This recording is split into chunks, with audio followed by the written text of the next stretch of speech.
And how many practice points do I have now? 10. Hey, it's time to spend some. How about you there, Jump and Land silently on one of you? Thank you very much. And there's not really much else I want. Not really much else I use. So let's just bump up the energy cell recharge here. Recharge rate of the energy cell, rather. Get a couple of those. And maybe some cloaking, even though I rarely use it, but I'll fool around with it now and then. There we go. So we get that and bump it right up to the top. If you don't have 4 praxis points, as far as I'm concerned, to invest in the cloaking system, it's just not worth it because it uses up way too much energy, right? So max it out. It costs you 4 praxis points, and that is that. Is there something else I wanted? I think that is it. I'm gonna save my other praxis points for later.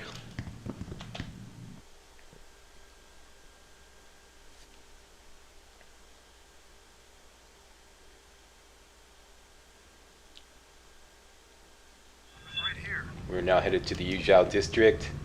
This bell tower guy is a little upset, so let's get out of his face as quickly as possible. Take a look at the map here. I passed my cutoff. Dang it. Yeah, we're gonna alleviate this problem very soon.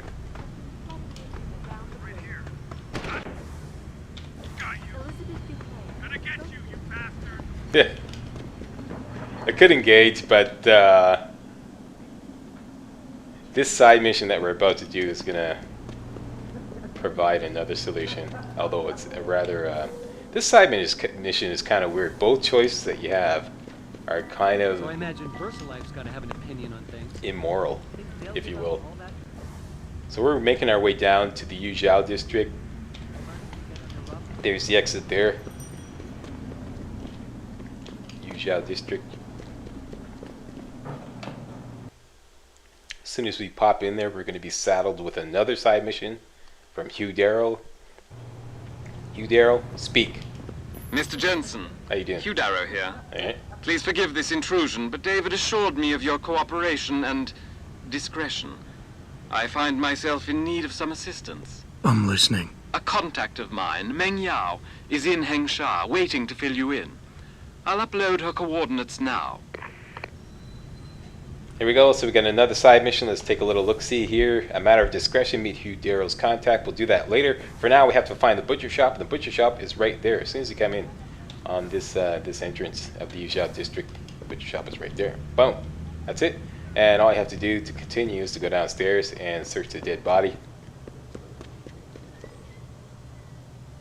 We already came here and busted into this safe earlier on. Okay. And grab the pocket secretary, and I'm sure this next part is gonna like spawn a lot of talk. But yeah. So here we go. We got the pocket secretary. Now, as you can see, I got the completionist XP for completing an objective, but the objective doesn't update. This is causing a lot of talk on the internet, and some people are saying it's a glitch. Other people are saying it's supposed to be like this. I say it's a glitch. It's a bug because the game is continuing to tell you to read the Data Ages Pocket Secretary, and other people saying, well, you're supposed to just read into it and find the read the Pocket Secretary and figure out how to continue from there. But I say it's misleading because every other mission up to now and afterwards always update your objective. So this just simply failed to update the objective. So don't be fooled by this. It says read the Data Ages Pocket Secretary. Once you've read it, okay, once you've read the Pocket Secretary, then you have to continue because the objective won't update. Okay, it's misleading. So we have to find a sewer, and the sewer where Zelazny is back in the district that we just came from. Yeah, so good luck finding this if you didn't know about this. All right, so let's go back. There's absolutely no clue in that Pocket Secretary where that sewer is. If I'm not mistaken, let's just take a look at that again.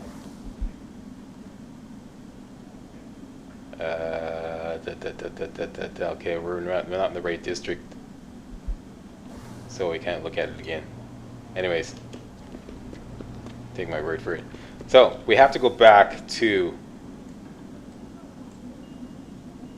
the sewers in between these two double corridors near the Alice Garden pods, okay? And the manhole you use to get into the sewer to find Zelazny is right about there, right in the middle there, okay? So go back to that double corridor there and jump down to the bottom and find the manhole and we'll get in.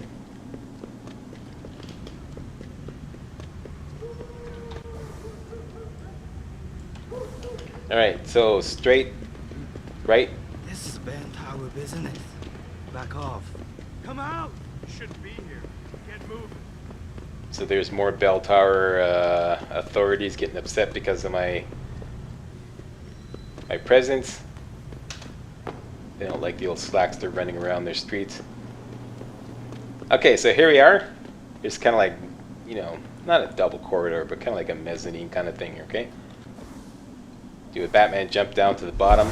Whee! And find the nearest manhole cover.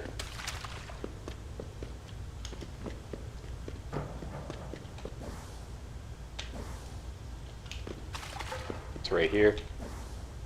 There you go. Opens the upsie.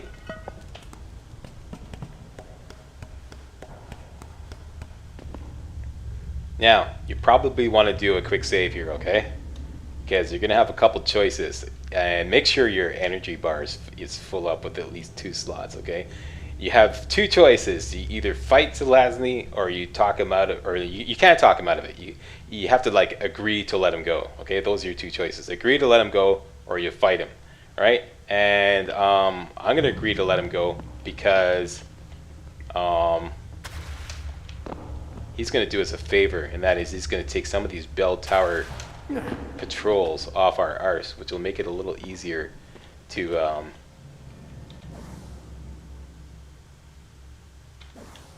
get around Hangshaw. So there they are, right there. You go up to him and it, you know, triggers a cutscene, and then you start talking to him and you start making your choices. Or you could kill him right now. Okay, you don't even have to talk to him. Just kill him right now. What you could do is, let's just demonstrate here. You could just like walk up, get close, and do Typhoon.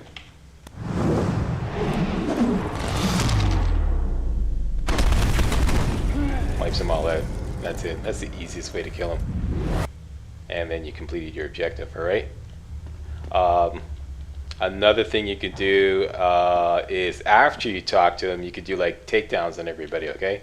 You could have the whole conversation, which I'm going to do momentarily, just to see, just so y'all get the whole story on Zelazny. After you finish the conversation, agree to fight, and then just do double takedowns on everybody, alright? Or double takedown, takedown, whatever, however it plays out, alright? So let's just quick load here.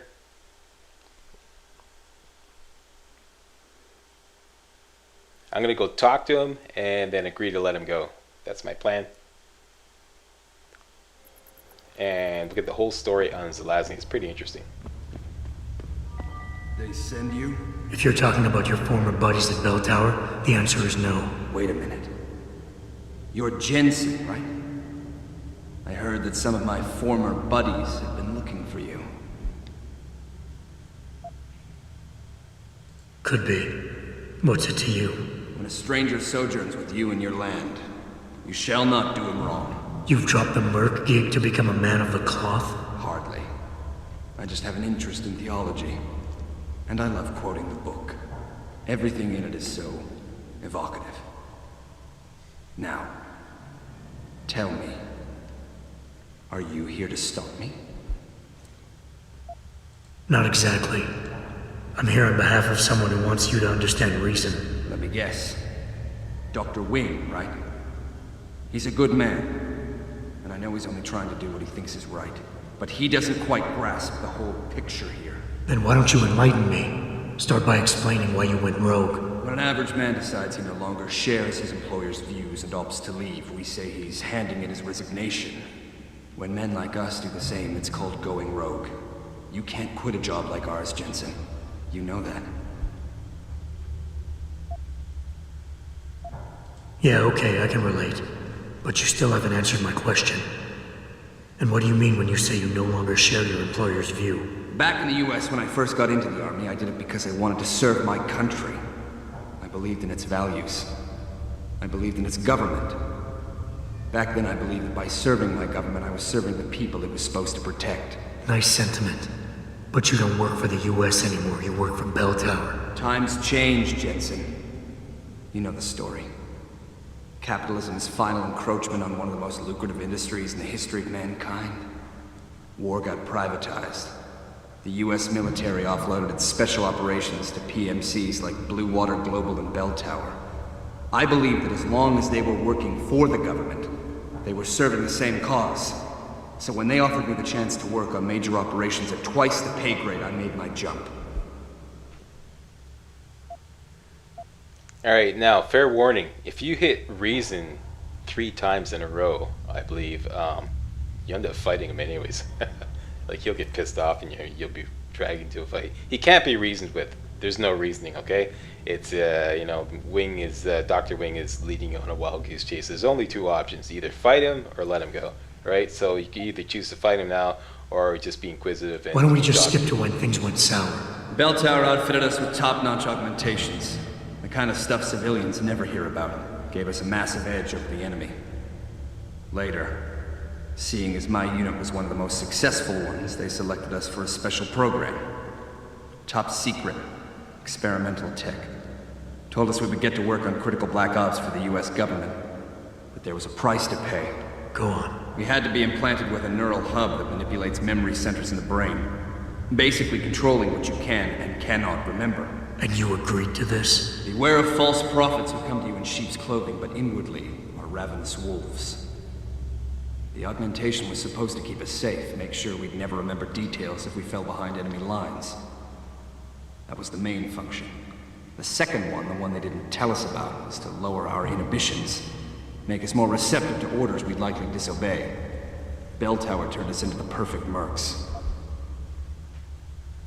If you were so perfect, and the hub made you so perfect, how did it fail? How come they didn't outfit the whole agency? I told you the tech was experimental. After a couple of ops, I started experiencing memory shifts, remembering bits and fragments of past operations. Slowly, I realized some of these operations couldn't logically have been orchestrated by the government. I was asked to do highly questionable things, even by professional standards. Aren't we all? Not like this, Jensen. Our services have been sold to corrupt officials in the American and Chinese governments. A combination of lies and use of the neural aug made sure we complied. We were working for a shadow government. Individuals corrupted by a quest for personal power. So how'd you get out of it? I confronted the project director. He quoted Apocalypse Now. You have to have men who are moral, and at the same time who are able to utilize their primordial instincts to kill without feeling. I forced him to disconnect the hub, for me and my squad mates here. And then I killed him. I went through his files and contacts. I know who these corrupt men are now. They've turned us into killing machines, and now they'll get to experience their experiment firsthand. Alright, so here we go. This is pointless. It's either fight or approve, so I'm going to approve, let him go. Dr. Wing said our situations would resonate. I don't think he realized it might go both ways. Some men deserve the justice we bring on them. Do what you have to do, Zelazny. I won't get in your way. I appreciate that, Jensen. I didn't want you to die for a cause that isn't yours. These men I killed, and these men I'm going to kill. They have names, families, they're people. Their deaths shouldn't be erased from my memory by some electronic software. They should haunt me, taunt me, until I finally meet our Lord and pay for my sins. But the men behind this, they deserve to die. And I think there's poetry in the fact that they engineered their own demise. There we go. How would you have played it? Post a comment. Would you fight him or would you approve and let him go? Personally, I kind of agree with Zelazny and this whole what happened to him. So, I mean, you know, I agree, but the whole thing is that you have to go back to Dr. Wing and lie to him to get your Praxis kit, which is something I don't agree with. So, yeah. How would you do it? Or how did you do it? Let him go or fight? Game-wise, you can get more XP if you fight him. Because you get the XP. Hey, Jensen. Zelazny here. Zelazny? How'd you get this frequency? You're no stranger to top-secret augmentations, Jensen. You figure it out. In the meantime, just want to let you know I've contacted some of my old pals at Bell Tower. Got them to reassign a couple of local patrols. You should have a few less problems to deal with for a while. Thanks. Don't mention it. So there you go. Yeah, those are the advantages of letting him go. He takes some of the patrols off yours. So that's that. It is now back to the limb clinic to lie our asses off to get the Praxis kit. Either that, or you could just tell him the truth, but you don't get the Praxis kit. But I want the Praxis kit. Yeah, game-wise, I guess it's better to kill Zelazny.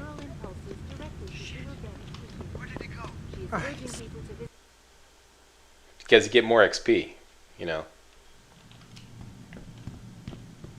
Or, I don't know, really. I mean, game-wise, if you don't like all the Bell Tower authorities harassing you throughout your stay in Hangshaw, maybe game-wise it's better to let them go. Anyways, like I said, post a comment, how would you, or how did you play it? Here's Dr. Wing, how you doing? So, you have found Zelazny? I cannot stress enough the importance of this task, Mr. Jensen. Okay, let's complete the I mission. found him. Really, Mr. Jensen? You have been able to make him understand reason? Will he turn himself in? Not gonna lie my ass off. They were already gone when I got there. I looked around a bit, but I couldn't find them. This is most unfortunate, Mr. Jensen. I'm afraid they will cause further chaos and dissension. I hope they are stopped before this happens. Here is a Praxis kit. It's all I have. There you go. So how do you feel, Pinocchio? I feel okay. Good. Okay, and I'm going to call it a video. Thank you all very much for watching. And if you thought this video was remotely entertaining and informative, please give the old Slackster a thumbs up. Alright, that's it. Slack is out.